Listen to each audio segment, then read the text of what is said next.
வணக்கம். இன்னைக்கு வியாழக்கிழமை. இந்த வியாழக்கிழமை அப்படிங்கிறதுனால குரு பகவானுடைய அம்சத்தில் பிறந்தவங்க, அதாவது உங்கள் நட்சத்திரம் புனர்பூசம் அல்லது விசாகம் அல்லது பூரட்டாதியா, பிறந்த கிழமை வியாழக்கிழமையா, அல்லது பிறந்த தேதி 3 அல்லது 12 அல்லது 21 அல்லது 30, அல்லது வடக்கு பார்த்த வாசல்ல வீடு அல்லது நிலத்தோட உரிமையாளரா, அல்லது விற்கணும்னு நினைக்கிறீங்களா, அல்லது வாங்கணும்னு நினைக்கிறீங்களா, வடக்கு பார்த்த வாசல்ல வீடு அல்லது நிலம், அல்லது வடக்கு பார்த்த வாசல்ல வீட்டில் குடியிருக்கிறீங்களா, சொந்த வீடோ வாடகை வீடோ, நீங்கள் எல்லாருமே பிடிச்ச சாமிக்கு கோயிலில் பசு நெய்யில் தீபம் போட்டு பாருங்கள். நல்ல மாற்றம் இருக்கும், நிச்சயமாக நல்ல மாற்றம் இருக்கும். ஆமாங்க, நல்ல மாற்றம் நிச்சயமாக அனுபவத்தில் பலனை பார்ப்பீங்க, நாங்கள் சொல்கிறோம். எனவே செய்து பாருங்கள் இந்த வழிபாட்டை. நீங்கள்லாம் குரு பகவானுடைய அம்சத்தில் பிறந்தவங்க, உங்கள் ராசி தனுசு அல்லது மீனமா, நீங்களும் இந்த தீப வழிபாட்டை செய்யணும். பிறந்த கிழமை வியாழக்கிழமையா, கட்டாயம் செய்யணும். செய்து பாருங்கள், நலம் பெறுவீர்கள், நல்ல மாற்றம் இருக்கும், அறிவு தெளிவாகும், வருமானம் சிறக்கும். எப்படி இருக்க போகிற இந்த வியாழக்கிழமை இப்போ பார்க்கலாம். மேஷ ராசிக்கார நேயர்களே, பிரமாதமான நாள். நல்ல முன்னேற்றம், பிடிவாதம், சுறுசுறுப்பு, வேகம், தைரியம், இது உங்களோட பலம். நல்ல நாளாக கட்டாயம் இருக்கும். சந்தோஷம். அனுகூலமான எண் 1, 2. அனுகூலமான திசை தெற்கு மேற்கு. அனுகூலமான நிறம் வெள்ளை பச்சை. ரிஷபராசிக்கார நேயர்களை, சீக்கிரம் மற்றவங்கள நம்பிடுறது, இதுதான் உங்களோட பலவீனம். ஏகப்பட்ட செலவு பண்ணுறது, ஆடம்பர செலவு பண்ணுறது, இது உங்களோட பலவீனம். இதனால் மாட்டிக்க வாய்ப்பு இருக்குது. கோயிலில் விளக்கேற்றணும், வீட்டு பூஜையில் விளக்கேற்றணும், பசுனையினால் விளக்கேற்றி பிரார்த்தனை பண்ணுறது நல்லது. ஒரு மந்திரத்தை 108 தடவை எழுதணும், இல்லை சொல்லிக்கிட்டே இருக்கணும். அப்போ சிவபெருமானை நினைக்கணும். என்ன மந்திரம்? ஓம் சண்டிகேஸ்வரரே போற்றி. இந்த மந்திரம் காப்பாற்றும். நிதானம். அனுகூலமான எண் 3. அனுகூலமான திசை வடக்கு. அனுகூலமான நிறம் வெள்ளை. மிதுன ராசிக்கார நேயர்களை, அளவுக்கு மீறிய பொறுமை, ரொம்பவும் நிதானமாக இருக்கிறது, இதெல்லாம் உங்களோட பலவீனம். அசட்டுத்தனமாக பயந்துக்கிறது, இதனாலையும் மாட்டிக்க வாய்ப்பு இருக்குது. எப்படி தப்பிக்கிறது? கோயிலில் விளக்கேற்றணும், வீட்டு பூஜையில் விளக்கேற்றணும், ஒரு மந்திரத்தை 108 தடவை எழுதணும் அல்லது சொல்லணும். அப்போ சிவபெருமானை நினச்சிக்கணும். என்ன மந்திரம்? ஓம் பைரவரே போற்றி. இந்த மந்திரம் காப்பாற்றும். நிதானம். அனுகூலமான எண் உங்களுக்கு 4. அனுகூலமான திசை கிழக்கு. அனுகூலமான நிறம் வெள்ளை.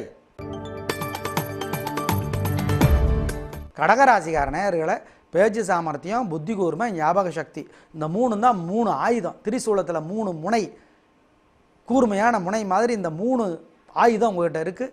கலகுறீங்க, நல்ல நாளாக இருக்கும். பெண்களுக்கு என்ன முன்னேற்றம் கிடைக்கும். சந்தோஷம். அனுகூலமான எண் 7, 9. அனுகூலமான திசை தெற்கு கிழக்கு. அனுகூலமான நிறம் சிவப்பு வெள்ளை.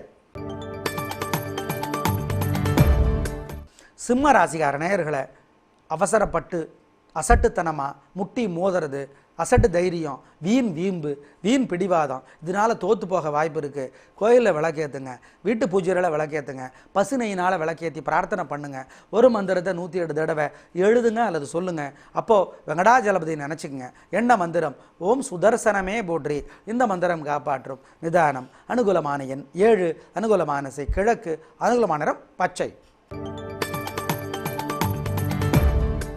கன்னிராசிக்கார நேயர்களை, பொறுமையாக இருங்க, தேவையற்ற வம்பு வரும். கோயிலில் விளக்கேற்றுங்க, வீட்டு பூஜையில் விளக்கேற்றுங்க, பசுனையினால் விளக்கேற்றி பிரார்த்தனை பண்ணுறது நல்லது. ஒரு மந்திரத்தை 108 தடவை சொல்லுங்கள் அல்லது எழுதுங்க. அப்போது முருகப்பெருமானை நினச்சிக்கங்க. என்ன மந்திரம்? ஓம் வள்ளியம்மையே போற்றி. இந்த மந்திரம் காப்பாற்றும். நிதானம். அனுகூலமான எண் 9. அனுகூலமான திசை தெற்கு. அனுகூலமான நிறம் சிவப்பு. துலா ராசிக்கார நேயர்களை, நேர்மை, நாணயம், சத்தியம், வெளிப்படையான பேச்சு, இதெல்லாம் உங்களுடைய பலம். பெண்களுக்கு என்ன முன்னேற்றம் கிடைக்கும். நல்ல நாளாக இருக்கும். சந்தோஷம் அதிகமாக இருக்கும். அறிவு தெளிவாக இருக்குது. கலக்கரைங்க, பெருந்தன்மை இருக்குது, கஞ்சத்தனம் கிடையாது, இதெல்லாம் உங்களுடைய பலம். நல்ல நாள். அனுகூலமான எண் 3, 4. அனுகூலமான திசை தெற்கு மேற்கு. அனுகூலமான நிறம் வெள்ளை சிவப்பு. விருச்சிக ராசிக்கார நேயர்களை, உள் பயம், அவசரம், பதட்டம், இதெல்லாம் உங்களோட பலவீனம். இன்றைக்கி இதனால் தோற்று போக வாய்ப்பு இருக்குது. கோயிலில் விளக்கேற்றுங்க, வீட்டு பூஜையில் விளக்கேற்றுங்க, ஒரு மந்திரத்தை 108 தடவை எழுதுங்க அல்லது சொல்லிக்கிட்டே இருங்க. அப்போ முருகப்பெருமானை நினைங்க. என்ன மந்திரம் சொல்கிறது? ஓம் ஓம் மங்களனே போற்றி. இந்த மந்திரம் காப்பாற்றும். நிதானம். ரொம்ப ரொம்ப பொறுமையாக இருக்கணும். அனுகூலமான எண் 2. அனுகூலமான திசை தெற்கு. அனுகூலமான நிறம் பச்சை. தனுசு ராசிக்கார நேயர்களே, நிதானமாக இருக்கணும். தேவையற்ற வம்பு வரும். முன்கோபம் உங்களோட பலவீனம். அவசரப்பட்டு வார்த்தையை கொட்டிடுறது உங்களோட பலவீனம். அதுக்கப்புறம் நீங்கள் மறந்துடுவீங்க. ஆனால் நீங்கள் யாரை திட்டினீங்களோ அவங்க மறக்க மாட்டாங்க. அதை ஞாபகம் வச்சுக்கிட்டே இருப்பீங்க. நீங்கள் மறந்துட்டு பேசுவீங்க. அவங்க ஞாபகம் வச்சு சரியான நேரத்தில் போட்டு தள்ள வாய்ப்பு இருக்குது. எப்படி தப்பிக்கிறது? கோயிலில் விளக்கேற்றுங்க, வீட்டு பூஜையில் விளக்கேற்றுங்க, பசுநெய்யில் தீபம் போடுங்க, ஒரு மந்திரத்தை 108 தடவை எழுதுங்க, அதை சொல்லிகிட்டே இருங்க. அப்போது அன்னை பராசக்தியை நினச்சிக்கோங்க. என்ன மந்திரம்? ஓம் சிவசக்தியே போற்றி. இந்த மந்திரம் காப்பாற்றும். நிதானம். அனுகூலமான எண் 7, அனுகூலமான திசை தெற்கு, அனுகூலமான நிறம் பச்சை. மகர ராசியார் நேயர்களே, பொறுமையாக இருக்கணும். தேவையற்ற வம்பு வரும். கோயிலில் விளக்கேற்றணும். வீண் வீம்பு, வீண் பிடிவாதம் இதனால் தோற்று போக வாய்ப்பு இருக்குது. பசுநெய்யினால் தீபம் போட்டு பிரார்த்தனை பண்ணுங்கள். ஒரு மந்திரத்தை 108 தடவை எழுதுங்க அல்லது சொல்லிக்கிட்டே இருங்க. அப்போ விநாயக பெருமானை நினச்சிக்கோங்க. என்ன மந்திரம்? ஓம் விக்னேஸ்வரனே போற்றி. இந்த மந்திரம் காப்பாற்றும். நிதானம். அனுகூலமான எண் 7, அனுகூலமான திசை தெற்கு, அனுகூலமான நிறம் பச்சை. கும்பராசிக்கார நேயர்களை, வீண் வீம்பு, வீண் பிடிவாதம், வீண் தைரியம் இதனால் தோற்று போக வாய்ப்பு இருக்குது. கோயிலில் விளக்கேற்றுங்க, வீட்டு பூஜையில் விளக்கேற்றுங்க, பிரார்த்தனை பண்ணிக்கோங்க. பசுநெய்யினால் தீபம் போடுறது நல்லது. ஒரு மந்திரத்தை 108 தடவை எழுதுங்க அல்லது சொல்லுங்கள். அப்போது ஆஞ்சநேயரை நினச்சிக்கோங்க. என்ன மந்திரம் சொல்கிறது? ஓம் ஆஞ்சநேயரே போற்றி. இந்த மந்திரம் காப்பாற்றும். நிதானமாக இருங்க. அனுகூலமான எண் 3, அனுகூலமான திசை கிழக்கு, அனுகூலமான நிறம் வெள்ளை. மீனராசிக்கார நேயர்களே, ரொம்ப பொறுமையாக இருங்க. அசட்டு தைரியம், வெத்து பந்தா அப்படின்னு நினச்சிக்கிட்டு உங்களை நீங்களே ஏமாற்றி வார்த்தையினால் மற்றவங்களை புண்படுத்த வாய்ப்பு இருக்குது. எப்படி தப்பிக்கிறது? கோயிலில் விளக்கேற்றுங்க, வீட்டு பூஜையில் விளக்கேற்றுங்க, ஒரு மந்திரத்தை 108 தடவை சொல்லுங்கள் அல்லது எழுதுங்க. அப்போ சிவபெருமானை நினச்சிக்கோங்க. என்ன மந்திரம் சொல்கிறது? ஓம் ஓம் நந்தீஸ்வரனே போற்றி. இந்த மந்திரம் காப்பாற்றும். நிதானம். பொறுமையாக இருங்க. பசு நெய்யினால் தீபம் போட்டு பிரார்த்தனை பண்ணுறது நல்லது.